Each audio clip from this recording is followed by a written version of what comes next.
भर्याङ बनाउँदा ट्रेड र राइजर दुवैमा ग्रेनाइट हाल्ने चलन छ, तर यसलाई अलि फरक तरिकाले पनि डिजाइन गर्न सकिन्छ, जस्तो ट्रेडमा ग्रेनाइट र राइजरमा टाइल राख्ने। अब यसरी दुवै प्रयोग गर्दा के फाइदा हुन्छ त आउनुस् बुझौँ है त। पहिलो भनेको तपाईँको लागतको बचत हुन्छ।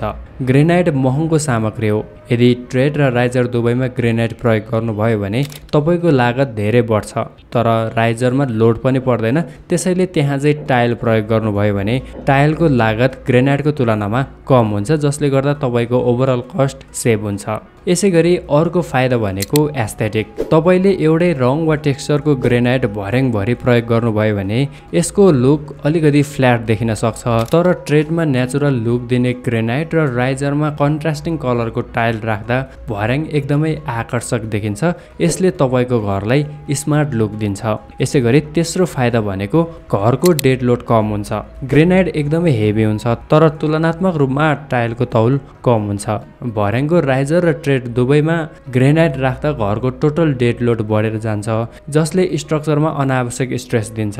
तर यदि तपाईँले राइजरमा टाइल प्रयोग गर्नुभयो भने तपाईँको डेड लोड कम हुन्छ, जसले बिल्डिङलाई दीर्घकालीन रूपमा स्ट्रेस कम दिन्छ।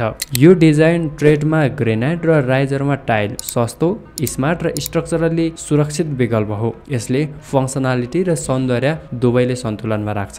त्यसैले नयाँ घर बनाउँदै हुनुहुन्छ अथवा रेनोभेसन गर्दै हुनुहुन्छ भने यो विकल्प एकचोटि ट्राई गर्नुहोला। समस्या रहित घर निर्माण तथा मर्मत सम्भारको लागि एक्सपर्ट सेवा, घरदेखि दरबारसम्म।